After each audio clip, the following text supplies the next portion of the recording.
안녕하세요. 오늘은 매달 나가는 고정비용 중 적지 않은 부분을 차지하는 건강보험료, 특히 지역가입자분들을 위한 중요한 정보를 안내해 드릴게요. 직장에 소속되어 월급에서 건강보험료를 납부하는 분들은 직장 가입자라고 불리고 회사가 50%를 부담해 주죠. 하지만 직장에 소속되지 않은 분들은 지역 가입자라고 하며 건강보험료를 본인이 전액 부담하게 됩니다. 지역 가입자의 건강보험료는 크게 세 가지 기준을 보고 책정되는데요. 소득, 근로, 사업, 연금, 기타, 이자, 배당, 임대, 소득 등 모든 소득이 포함됩니다. 재산, 부동산, 금융자산, 예금, 주식 등 내가 가진 재산도 중요한 기준이 됩니다. 소득이 없거나 적더라도 재산이 많으면 건강보험료를 많이 내게 될 수 있어요. 전월세 보증금이나 월세 금액도 영향을 미칩니다. 대부분의 경우 지역 가입자로 전환하게 되면 직장 가입자일 때보다 더 많은 건강보험료를 부담하게 되는 경우가 많다고 합니다. 여기서 중요한 문제가 하나 발생하는데요. 건강보험료 재산정 시점 때문입니다.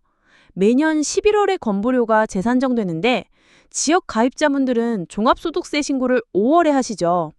예를 들어 작년 2024년 소득에 대한 신고를 올해 5월에 하고 7월 1일에 소득금액 증명원이 발급된다고 해볼게요. 만약 2024년 소득이 2023년보다 줄어들었다면 7월부터 줄어든 소득에 맞게 건보료가 줄어들어야 할 것 같지만 실제 재산정은 2025년 11월에 이루어집니다. 이 때문에 7월, 8월, 9월, 10월 이 4개월 동안은 줄어든 소득이 아닌 그 전해 소득 기준으로 건보료를 납부하게 되는 경우가 많아요. 이는 공단에서 우리가 신고한 소득 자료를 10월이 되어서야 받아볼 수 있기 때문이라고 하네요. 이런 문제를 공단에서도 인지하고 있어서 마련된 제도가 바로 건강보험료 조정신청입니다.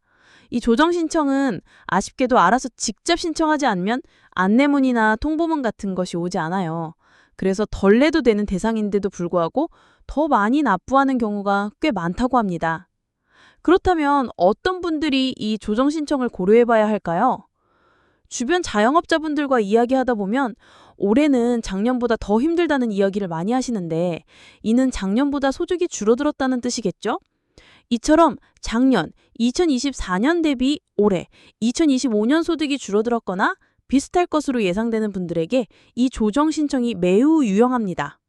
신청 시기는 어떨까요? 하루라도 빨리 신청하는 것이 좋아요. 예를 들어 2025년 8월 11일까지 신청하면 2025년 7월분부터 조정된 보험료를 납부할 수 있습니다. 만약 그 이후에 신청한다면 신청한 달의 다음 달부터 조정이 적용되는데 단 매월 1일에 신청하면 신청한 달부터 적용받을 수 있습니다. 중요한 점은 한 번 지나간 것은 소급 적용이 안 된다는 거예요. 예를 들어 9월에 신청하면서 7월, 8월에 많이 냈으니 소급 적용을 받을 수 있지 않을까 생각할 수도 있지만 아쉽게도 아닙니다. 그러니 대상이 되시는 분들은 7월부터 바로 신청하시는 것이 가장 좋습니다.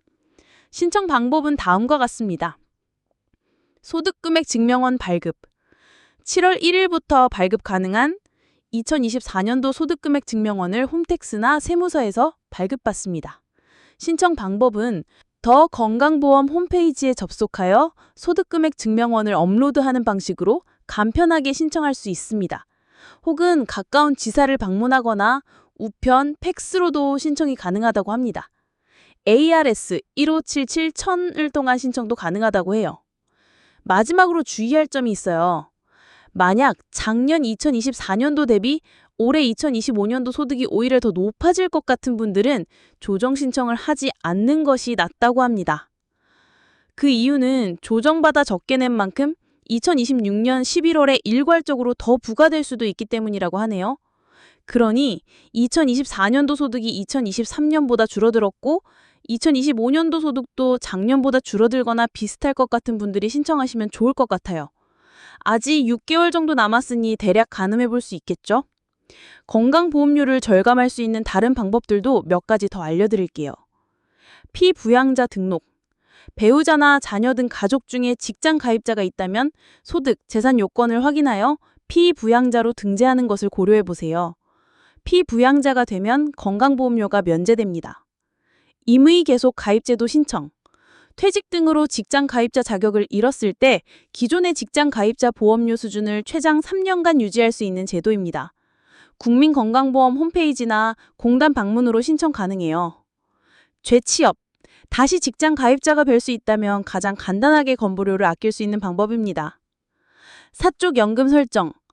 개인형 IRP나 연금저축계좌 같은 사적 연금은 건강보험료 부과 대상이 아닙니다.